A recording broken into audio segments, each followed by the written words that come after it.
brought to you by Silver Pumps. Top quality और consistent performance के लिए सिर्फ सिल्वर पंप्स नाम याद रखना।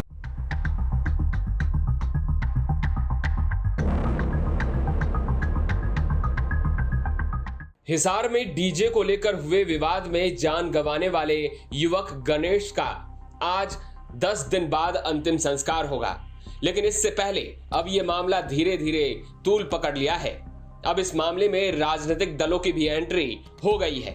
दरअसल आज से 10 दिन पहले हिसार के भरतनगर में रात करीब 12 बजे चौकी इंचार्ज उप निरीक्षक विनोद कुमार ने डीजे बजता देखा और उसे बंद करवाया।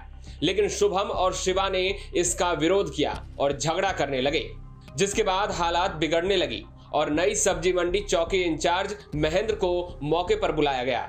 जब चौकी इंचार्ज अन्य पुलिसकर्मियों के साथ मौके पर पहुंचे तो शुभम, शिवा और 10 से 20 अन्य लोगों ने पुलिस पर पथराव और लाठी डंडों से हमला कर दिया, जिससे विनोद और महेंद्र गंभीर रूप से घायल हो गए। दोनों को अस्पताल में भर्ती कराया गया। पुलिस का दावा है कि पुलिस ने जब सख्ती दिखाई तो आरोपी छत से कूदकर भागने लगे। इसमें एक युवक गणेश की मौत हो गई और आकाश घायल हो गया। हालांकि परिजनों का कहना है कि पुलिस ने छत से धक्का दिया था। परिजन युवक की मौत को हत्या मानते हुए पुलिस कर्मियों पर केस दर्ज कराने की मांग पर अड़े हैं और धरने पर बैठे हैं। अब इस मामले को लेकर लोकसभा नेता प्रतिपक्ष राहुल गांधी ने सोशल मीडिया प्लेटफॉर्म एक्स पर लंबा चौड़ा पोस्ट किया है, जिसमें उन्होंने लिखा है, जब सत्ता मनुवादी सोच की गोद में बैठती है तो दलितों की जान की कोई कीमत नहीं बचती। हरियाणा के हिसार में दलित युवक गणेश वाल्मीकि की हत्या और उसके परिवार के साथ हुई बर्बरता सिर्फ एक अपराध नहीं है। ये बीजेपी आरएसएस की मनुवादी सिस्टम का वो घिनौना चेहरा है जो आज भारत में बहुजनों के जीवन को सस्ता समझता है, जो उन्हें समानता और सम्मान का हकदार नहीं मानता। परिजनों का आरोप है कि गणेश की हत्या पुलिस ने की और 9 दिन बाद भी कोई कार्रवाई नहीं हुई। जब परिवार न्याय मांगने लगा तो उल्टा उन्हीं को प्रताड़ित किया गया। यह कोई इकलौती घटना नहीं है। पिछले 11 सालों में दलितों, आदिवासियों और अल्पसंख्यकों पर अत्याचार के मामले बेलगाम बढ़ गए हैं। ऐसा क्यों? क्योंकि सत्ता में बैठी भाजपा ने भेदभाव का नकाब पहनी हिंसा को खुली छूट दे दी है। मोदी सरकार ने न सिर्फ इन अत्याचारों पर चुप्पी साध ली है, बल्कि संवैधानिक संस्थाओं को कमजोर करके पुलिस और प्रशासन को ऐसे अपराधों का हथियार और अपराधियों की ढाल बना दिया है। मोदी के दौर में दलित होना, गरीब होना, वंचित होना जैसे अपराध बन गया है। गणेश वाल्मीकि की मौत सिर्फ एक इंसान की नहीं, संविधान की हत्या है, बाबा साहब के सपनों की हत्या है। मैं पीड़ित परिवार के साथ पूरी मजबूती से खड़ा हूं।